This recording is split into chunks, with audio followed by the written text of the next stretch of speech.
ஆனா அதோட நிறுத்தல. அங்கிருந்த கலாச்சார மையங்களை சிதைச்சாங்க. கணக்கே இல்லாத கோவில்கள், நாலந்தா மாதிரி அறிவு கருவூலமா இருந்த பல்கலைக்கழகங்கள், விலை மதிக்க முடியாத நூலகங்கள் எல்லாத்தையும் தரைமட்டமாக்கினாங்க. சொல்லப்போனா இந்த ஒரே ஒரு படையெடுப்பு வங்காளத்துல புத்த மதம் வீழ்ச்சி அடையறதுக்கே ஒரு முக்கியமான காரணமா அமைஞ்சது.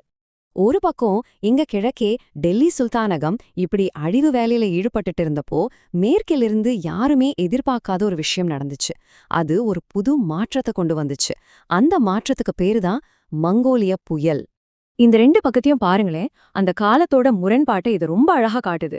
ஒரு பக்கம் மத்திய ஆசியா, மங்கோலிய புயலால அங்கிருந்த நகரங்கள் எல்லாம் இடிஞ்சு போச்சு. ஆனா இன்னொரு பக்கம் அதே புயல்ல இருந்து தப்பிச்சு ஓடி வர்றவங்களுக்கு இந்திய துணைக்கண்டம் ஒரு பாதுகாப்பான இடமா மாறுச்சு. அழிவிலிருந்து தப்பிச்சே மக்கள் இங்கதான் அடைக்கலம் தேடி ஓடி வந்தாங்க. இந்த மங்கோலிய தாக்குதல்கள் தான் உலக வரலாற்றிலே நடந்த மிகப்பெரிய இடப்பெயர்வுகள்ல ஒன்னு ஆரம்பிச்சு வச்சது.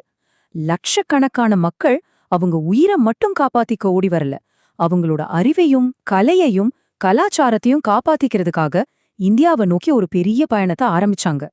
சரி, அப்படி வந்தவங்க யாரு? அவங்க வெறும் சாதாரண அகதிகள் கிடையாது.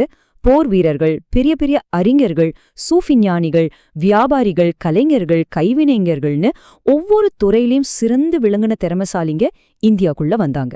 இத நம்ம இப்போதைய மொழியில சொன்னா இந்தியாவுக்கு ஒரு மிகப்பெரிய பிரெயின் கெயினே நடந்துச்சு. இதோட விளைவு என்ன தெரியுமா? வந்தவங்க சும்மா இங்க தஞ்சம் புகழ, அவங்க கூடவே கொண்டு வந்த மொழி, கலை, இலக்கியம், நம்பிக்கைகள் இது எல்லாத்தையும் இங்க இருந்த கலாச்சாரத்தோட கலந்தாங்க. இந்த பெரிய சங்கமம் தான் இந்திய துணைக்கண்டத்துல அதுவரைக்கும் யாருமே பாத்திராத ஒரு புத்தம் புது செழிப்பான இஸ்லாமிய கலாச்சாரத்துக்கு உயிர் கொடுத்துச்சு.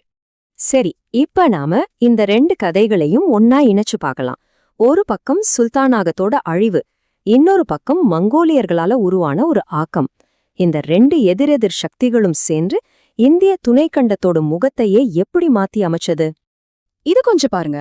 டெல்லி சுல்தானகம் அவங்களோட படையெடுப்பால கிழக்குல ஒரு கலாச்சாரத்தை அழிச்சாங்க.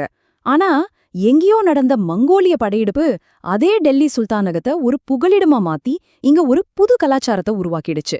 ஒரே நாணயத்தோட ரெண்டு வெவ்வேறு பக்கங்கள் மாதிரி.